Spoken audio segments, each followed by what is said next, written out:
Hi friends, நம்ம குக்கரில் டேஸ்ட்டாக தக்காளி சாதம் பொன்னி அரிசியில் எப்படி செய்யலாம்னு சொல்லிட்டு பார்க்கலாம். பாருங்கள், ரைஸ் உடையாமல் இருக்கும். நான் சொல்கிற மெத்தடில் நீங்கள் செஞ்சிங்கன்னா நல்லா டேஸ்ட்டாகவும் இருக்கும். பொன்னி ரைஸில் வெஜிடபிள் ரைஸ் பிரியாணி எல்லாம் செஞ்சிங்கன்னா பாஸ்மதி ரைஸை விட இதில் நல்லா டேஸ்ட்டாக இருக்கும். குழந்தைங்களும் நல்லா விரும்பி சாப்பிடுவாங்க. வாங்க எப்படி செய்யலாம்னு சொல்லிட்டு பார்க்கலாம். ஒரு குக்கரில் தேவையான அளவு எண்ணெய் ஊற்றிக்கிறேன். எண்ணெய் நல்லா காஞ்சதும் கொஞ்சமாக சோம்பு சேர்த்துக்கிறேன். சோம்பு சேர்த்ததும் 2 பெரிய வெங்காயம் கட் பண்ணி வச்சுருக்கேன், அதையும் இது கூட சேர்த்துக்கிறேன். வெங்காயம் நல்லா வதங்கணும். வதங்குற வரையும் வெயிட் பண்ணலாம். பாருங்கள், இந்த அளவுக்கு வதங்கி வந்திருக்கு. இன்னமும் லைட்டாக கொஞ்சம் ப்ரௌன் ஆகிற வரையும் நல்லா வதக்கி விட்டுக்கிறேன். வதக்கி விட்டதும் இது கூட 2 தக்காளி பெரிய சைஸில் வெட்டி வச்சுருக்கேன், அதையும் இது கூட சேர்த்துக்கலாம்.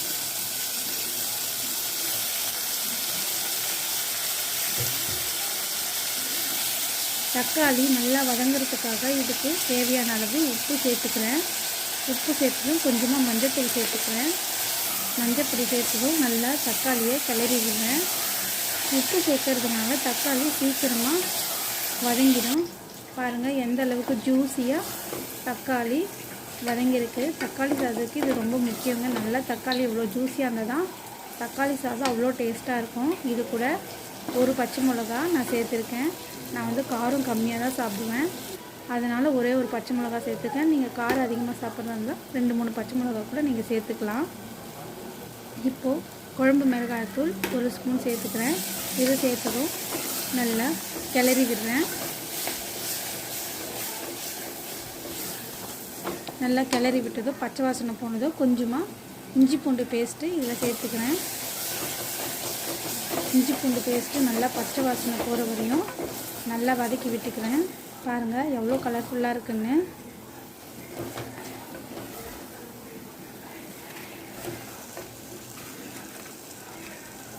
இந்த அளவுக்கு கிளறி விட்டதும் கொஞ்சமாக இதில் சீரகத்தூள் சேர்த்துக்கிறேன். 1 ஸ்பூன் அளவு கரம் மசாலா சேர்த்துக்கிறேன். சேர்த்ததும் நல்லா கிளறி விடுறேன். ரெண்டுமே பச்சை வாசனை போகிற வரையும் நல்லா கிளறி விடுறேன். கிளறி விட்டதுக்கு நான் ஏற்கனவே 1.5 டம்ளர் அரிசி பொன்னி அரிசி ஊற வச்சுருக்கேன். இதில் 1 டம்ளர் அரிசிக்கு 1.5 டம்ளர் அளவு தண்ணி ஊற்றிக்கணும். நான் இப்போ 1.5 டம்ளர் எடுத்ததுனால அரிசி 2.5 டம்ளர் தண்ணி இதில் சேர்த்துக்கிறேன். பாருங்கள் இந்த அளவுக்கு தண்ணியை சேர்த்துக்கிட்டேன். சேர்த்துட்டு நல்லா ஒரு கிளறி விடுங்க. இப்போ லாஸ்ட்டாக உப்பு காரம் எல்லாமே கரெக்டாக இருக்கான்னு ஒரு டைம் நீங்கள் செக் பண்ணிக்கோங்க. செக் பண்ணதும் தண்ணியை நல்லா கொதிக்க விடுங்க. இதுதான் இம்பார்ட்டன்ட் விஷயமே. நல்லா கொதி வரும்போது மட்டுமே நீங்கள் அரிசியை கொஞ்சம் கூட தண்ணி இல்லாமல் இதில் சேர்த்துக்கணும். அப்போ தான் நம்ம ஆல்ரெடி ஊற்றிருக்கிற தண்ணிக்கும் இதுக்கும் கரெக்டாக இருக்கும். நல்லா கொதி வரும்போது இந்த பொன்னி அரிசியை சேர்த்துக்கோங்க. நல்லா கொதி வரட்டும். அரிசியை சேர்த்ததும் ஒரு கிளறி விடுங்க.